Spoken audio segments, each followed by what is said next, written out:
I know how you feel. I see the weight you carry behind your eyes when the world finally goes quiet at 2 a.m. You've been running a race that has no finish line, chasing a version of success that leaves you more hollow with every milestone you hit.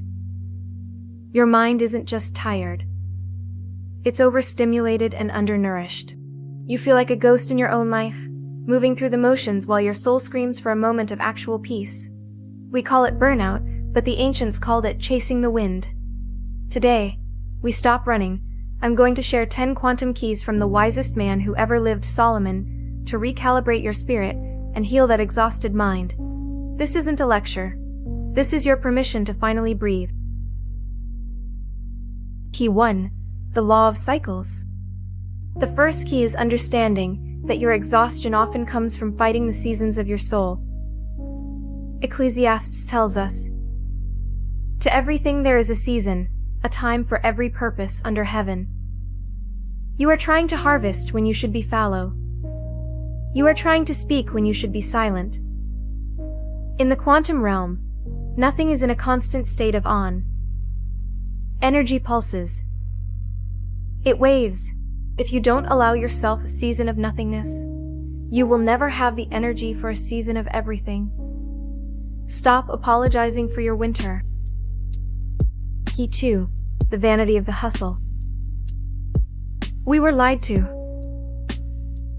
We were told that more equals better.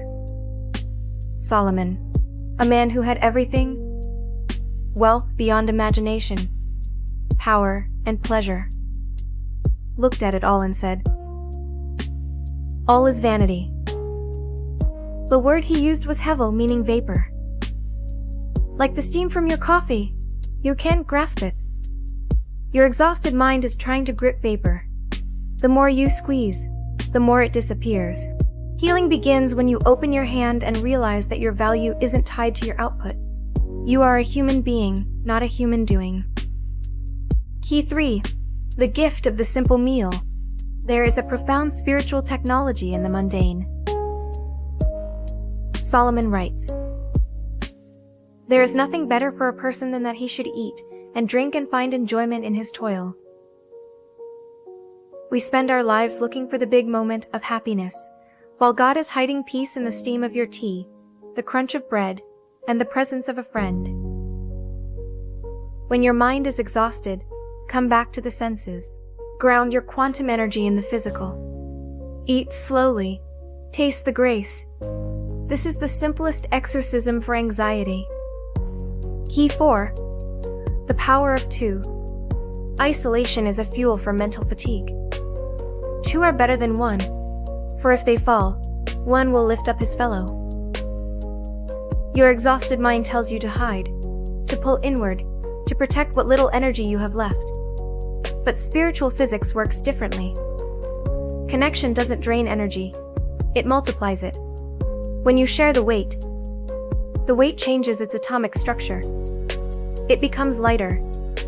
Find one person. Be honest. Tell them, "I'm tired." Watch how the light enters the room when the secret is out. Key 5. Acceptance of the unknown. A massive part of your stress is the need to know. You want to know the future, the why behind the pain, the how of the solution. Ecclesiastes reminds us that man cannot find out what God has done from the beginning to the end. There is a peace that only comes from surrendering the map. Your mind is exhausted from trying to calculate variables that don't belong to you. Trust the architect. You don't need to see the whole staircase to take the next step in the dark. Rest in the mystery. Key 6. The wisdom of quietness. We live in a world of screaming. Solomon says, "The words of the wise heard in quiet are better than the shouting of a ruler among fools." Your exhaustion is often a noise problem. You are absorbing the digital screams of a billion strangers every day. Your soul wasn't designed for this. Turn it off. Step into the silence. The quantum light, within you, that spark of the divine, only speaks in whispers. If you can't hear God, it's not because he is silent. It's because the world is too loud. Key 7. The joy of toil without attachment. Work is a gift, but the obsession with the result is a curse. Whatever your hand finds to do it with your might. But do it for the act itself, not the applause. When you work for the result, you are a slave to the future. When you work for the act, you are a master of the present. Heal your mind by doing one thing today. Just one. Simply because it is good to do it. Wash the dishes as if they were sacred vessels. Write that email as if it were a poem. Lose yourself in the doing, and the fatigue will dissolve. Key 8. The reality of justice.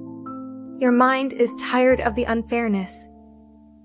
You see the wicked prosper and the good suffer, and your heart burns with a weary anger.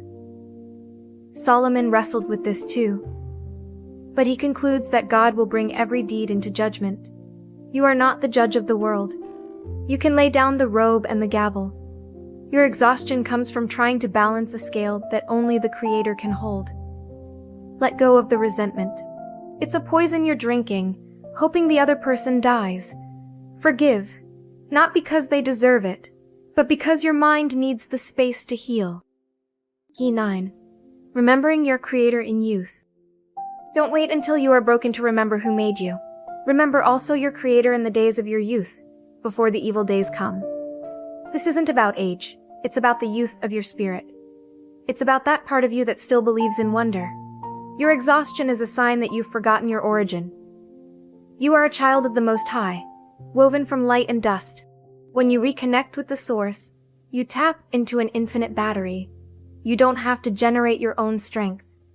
You just have to channel His. Key 10. The end of the matter. Here is the conclusion of the whole matter. Fear God and keep His commandments, for this is the whole duty of man. In the modern tongue, that means, revere the divine and live in alignment with love. That's it. That is the final destination. Everything else, the stress, the taxes, the social media, the clutter, is just noise. When you simplify your life down to this one mission, the exhaustion vanishes, because the conflict vanishes. You are no longer divided. You are whole. You are at peace. Go now, and walk in that light. The awakening. You've spent so much time searching for the answer and more. What if the answer was always in less? Solomon found peace only when he stopped trying to control the wind. I want to ask you something, and I want you to be honest with yourself in the comments below. If you could let go of just one thing that's draining your soul today, just one vapor you've been trying to capture, what would it be? Tell me. And let's begin the healing together.